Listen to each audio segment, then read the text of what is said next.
Hello, everybody. My name's Josh Cook, and I go under the producer name Seizures Palace. Today, we're going to be talking about creating the basics of an electronic track within the program Reason, more specifically, version 6. Reason was created and developed by a company called Propellerhead, and you can go to their website, propellerhead.se, to download a free demo of this program. If you haven't tried it out yet, I highly recommend downloading the demo or going out and buying the full version because it's a really great program. It's pretty deep and there's tons of stuff to explore, and it's really great, especially for people on a budget or with computers that maybe aren't all that powerful, because everything is integrated within the software. In other words, for the most part, you're not really dealing with too much outside software. However, more recently, they've allowed for some of that integration. But long story short, it's lots of fun. If you haven't tried it out yet, download it, try it out, buy the full version. So today we're going to be talking about the three main windows that get used within Reason, and that is the rack window, the sequencer window, and the mix window. The rack window is where you can see all the devices that you're using within your song or within your session. The sequencer window is where you can see all the note information, in other words, pitches, rhythms, even things like transitional cues and song form, like where's the verse, where's the chorus, all that kind of stuff. And the third window is your mixer window. The idea of this is where you would take all the different elements and make sure that they're blending to sound like one cohesive project, one cohesive song. So let's start off over at our rack window, and what we're going to do is we're going to pull up the four fundamental parts of creating any sort of track. It doesn't have to be electronic necessarily, but most westernized music is sort of based around having some sort of rhythmic track like drums, a bass, some sort of harmony, and a melody. So we're going to start off with some drums. If I go up to Create, head down to Instruments, and scroll over to Redrum, we're going to be using the Redrum drum computer. It looks like it's labeled Red Rum. It's not. It's called Redrum, and it's a drum sequencer. So we're double-clicking on the tape and renaming it Drum, or you know what? Let's call it Drums, just to be very clear. And you can see that when I do that, a couple things happens. First of all, you might have noticed that when I pulled this up, or when I created the drum sequencer, over here on our sequencer window, we can actually see a lane dedicated for any drum information that we have. And over here, there's a mixer channel strip for any manipulation on the drums sound that we might want to do. So if I want to manipulate the volume, I would mess around with this fader here. If I want to control the panorama or the pan, I would move this left to right, and so on and so forth. There's some other more complicated things associated with this mixer channel strip that will be covered at a later time in another tutorial video. So, undoing some of that stuff, let's go back over to the drum sequencer over here. I want to take a quick second to mention how this sequencer communicates over here with this mixer channel strip.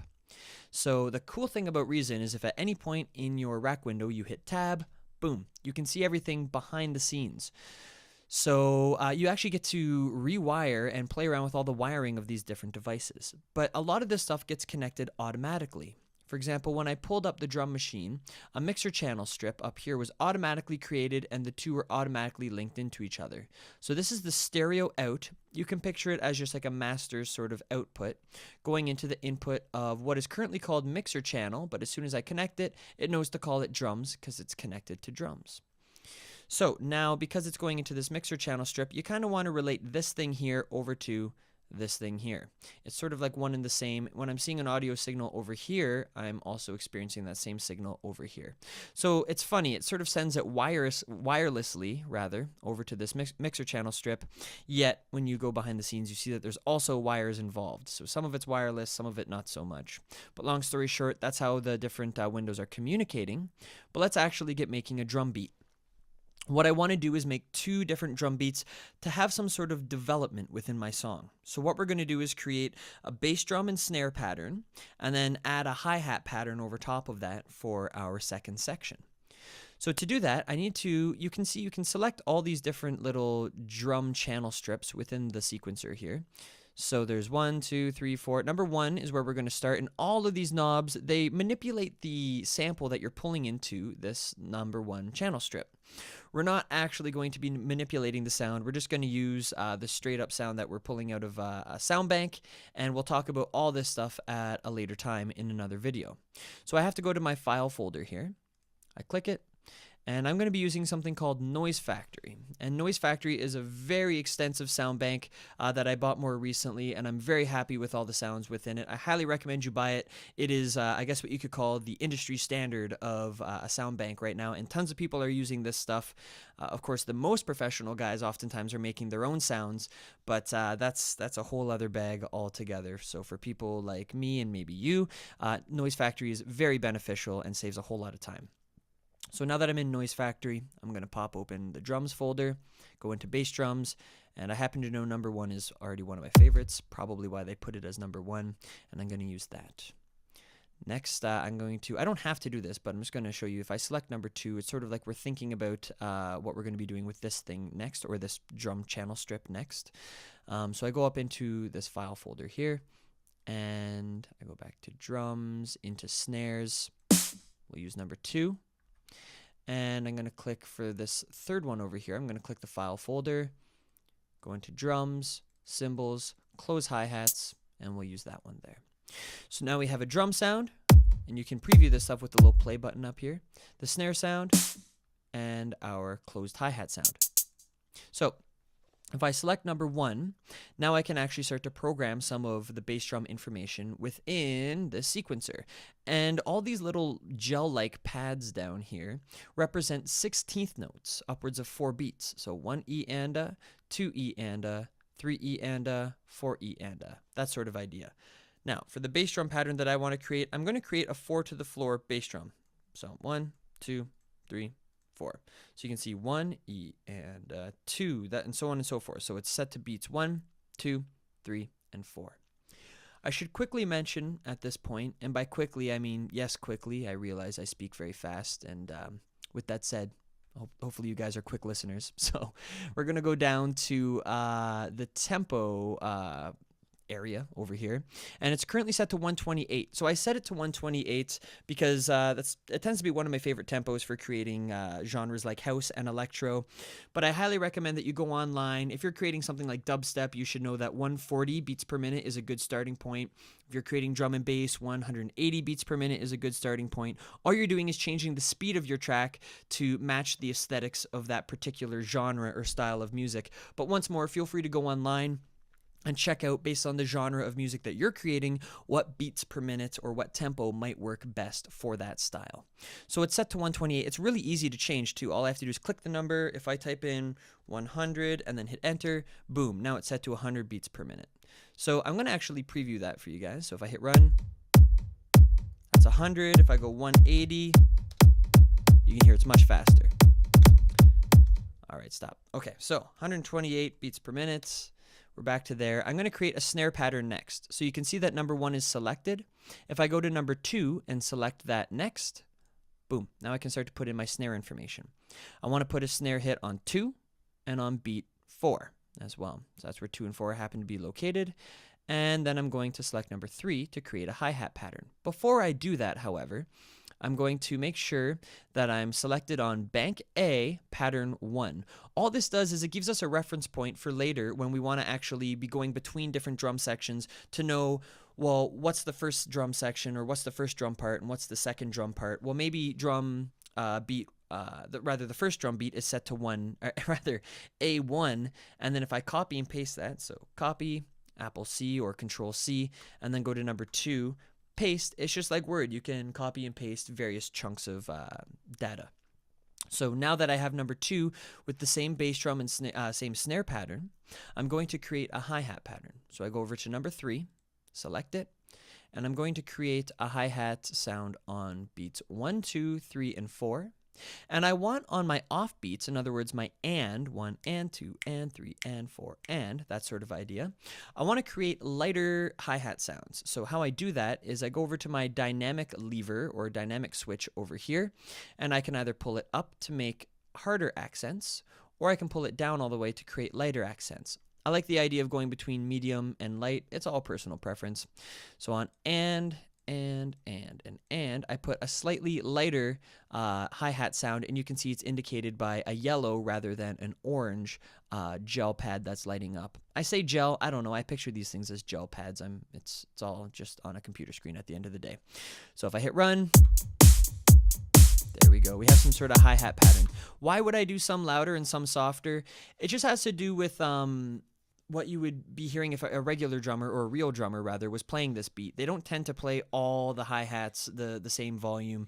But with that said, I'm not perfectly trying to emulate a real drummer. If I wanted it to sound like a real drummer, I would record a real drummer. However, you do want to try to find out some of those attributes of what makes a drum beat sound a little more realistic, or just generally have a little bit more groove. So we'll talk at a later day as to how you might be able to go and implement some sort of swing or groove into that hi-hat pattern to give it an even more realistic feel. So I want to be able to go between pattern A1 and pattern A2 within my song. So how can I do that? Well, back down in my sequencer window here, I'm going to right-click the drum lane. I'm going to go create pattern/loop lane. And from there, I can select my pencil tool and create pattern A1 for a little bit, and then we'll make it A1 again for a bit, only to change that. And I go to my cursor tool, click the little triangle, select loop select loop A2, I suppose, and now it's at A2. So if I go back to the beginning, there's one, there's the other, and to show a quick sample of that transition, here it is. So we have a couple drum patterns, some mild development within our song. Let's create a synthesizer, more specifically the Thor synthesizer, for bass, for some harmony, and for some melody. So I've created 3 of them. There's multiple synthesizers within this program. You don't have to only use Thor. I'm just very acquainted with it, and it's very powerful. I love this synth. Propellerhead did a very fantastic job on this. So double-clicking on the tape, we can name this bass, this harmony, and the last one melody. It's important to label things as you go to keep your session neat, and it doesn't only keep it neat here. You can see that it was also renaming things down here and over here. It's especially important for your mix window, otherwise you don't really know what signal you're changing or what audio signal you're manipulating at that point. So, long story short, keep your session clean and keep things labeled as you go. So what I'm going to eventually do is go into this file folder and this one and pull up a bass sound, some sort of harmony sound, and some sort of melodic sound. So let's start with bass. So I select the file folder, I go into Reason Factory Sound Bank, I scroll down to Thor patches, I go into bass, and we'll pull up attack bass for right now. I'm just pulling up some sounds that I've sort of played around with over time and I know I happen to like, but ultimately go through, experiment with all this stuff, and pull up the sound that you like the most. One thing I should mention too is that I would normally play all this information, or most of it, with a MIDI keyboard. However, with the tutorial program that I'm using right now, I end up getting quite a bit of latency, so I'm going to try to sort that out at another time. But for now, I have to pencil in all the information. It takes a little bit longer, and what I end up penciling in is oftentimes much more basic than what I'd be able to play. However, it still makes it very clear for you guys what I'm doing. So, we need to pull up some sort of harmony sound. So again, Reason Factory Sound Bank, Thor patches, polysynths. Why would I go polysynths? Well, poly stands for polyphonic, meaning more than one note at a time. And if you guys know anything about harmony, it has to do with chords and the idea of playing more than one note at a time. So you'd want to go into polysynths. You can go into something like lead synths or pads or whatever it is and change it so it's polyphonic. But I feel as though these sounds were created specifically with the intention of being polyphonic sounds. Sometimes when you choose a lead sound and you create harmony from those lead sounds, it almost sort of distorts itself, or it's not optimal for chords, not all the time anyway. So polysynths is a good file folder to start with. I'm going to pull up analog cello, a nice warm sound.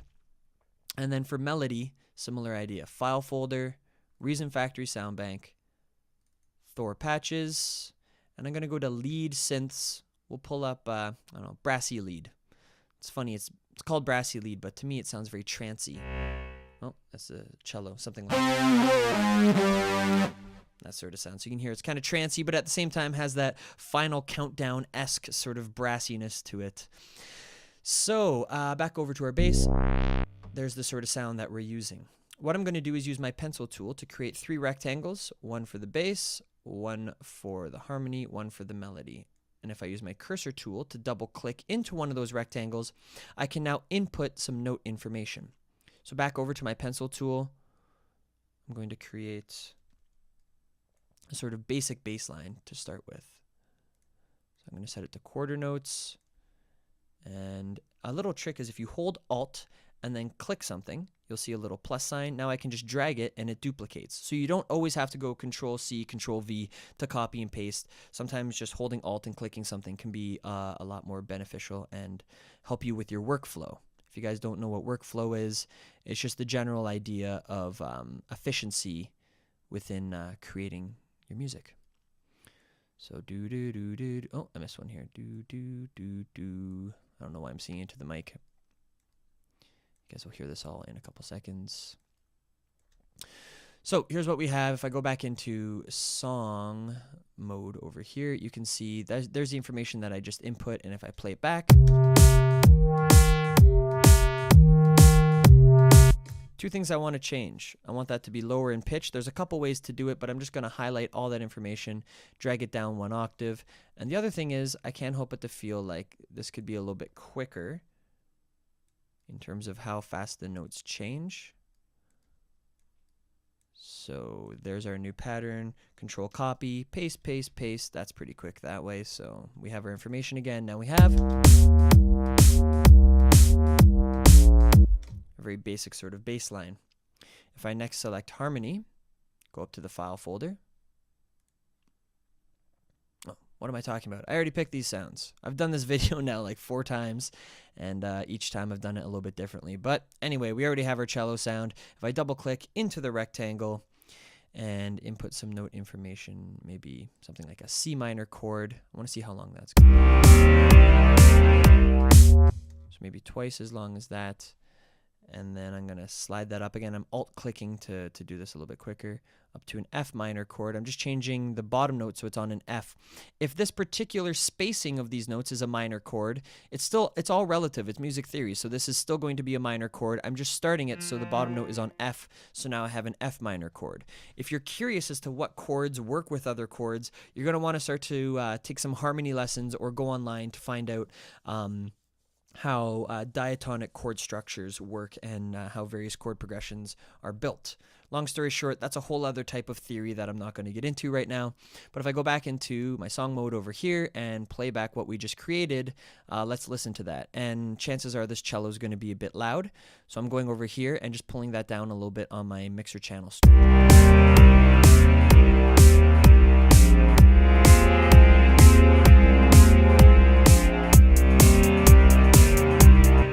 And you can hear the hi-hat coming in. It's developing a bit. A recommendation is you'd probably want to put some reverb on the cello just to give it a nice atmosphere, but we'll talk about how to do that in a later tutorial video. Continuing on to the lead sound, if I double-click into my rectangle, we have that nice brassy lead. I want to mention something really quickly, too. All these different tools that you have up along the top, Propellerhead was very smart in terms of how they associated this with the shortcut keys. So you'll see at the top of your keyboard, Q, W, E, R, T, and Y, and U are all right beside each other. If I hit Q, W, E, R, T, Y, you see it sort of scrolls me through these different tools. So it's really quick and easy to navigate through that sort of stuff if you keep your left hand at the keyboard and you're always ready to sort of switch between those various tools. So right now I'm at my pencil tool. I'm going to pencil in some sort of melody, keeping in mind because I'm penciling in, it's probably going to be pretty boring. But for the most part, down the road, if I can get this latency issue fixed, we'll create some more interesting examples. All right, so in general, you want your bass end to be, or rather your bass line to be towards the lower end of your EQ spectrum. You want to take up a lot of the low end. Harmony, I normally situate towards the middle. And then melody, you want to ring up top, so that way it's very clear. And it's the hook. You want to make sure that it's not buried or sort of hidden within the song. So that's a nice high note there. So we'll try something like this.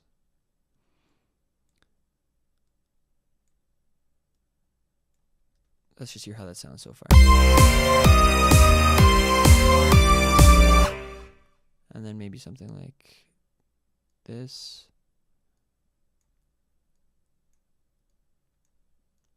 So just a couple seconds for me to finish this up.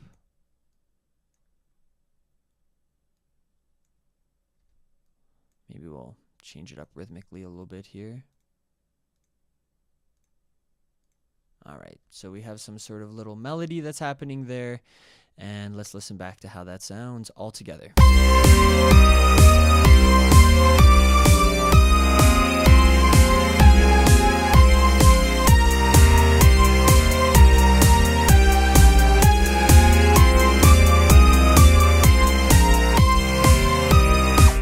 And you can see it's looping back to the beginning again. These are your loop indicators here, the left and the right indicators, and you can turn that on and off by hitting the loop button over here, or you can just hit L. Again, propeller head, smart people. L for loop, go figure. So make sure that you have your left and right indicators set to where you want to, what section you want to actually loop, and then once it hits the right side, it'll scroll back to the left, and that'll allow you to listen to a section over and over while you manipulate either the sound design or the mixing of that particular section. So as you can see, we have our drum patterns that are developing over time. We have our bass line, we have our harmony, and we have our melody, and it sort of came together as a mini little piece, but ultimately you'd want to have various sections and put a whole lot of time and effort into creating this into one cohesive audio project. So I'd like to thank you guys for listening and watching. This is my first tutorial video, and it was lots of fun on my end. Hopefully you guys learned something. Even if you picked out one thing that you thought was important or educational, then I'm happy. I'd like to leave you guys with a quick quote that I've heard from a couple professors and also read in a couple different books. And that is that the last 10% of a lot of these projects takes 90% of the effort and 90% of the time. So with that said, as you're coming towards the end of a project, take your time in balancing it all, in mixing it and making sure that it sounds like a nice professional piece that you're happy to show to other people. So my name's Josh Cook, and one more time I go under the producer name Seizures Palace, and you guys can expect another tutorial video from me in the near future. Thanks again for listening.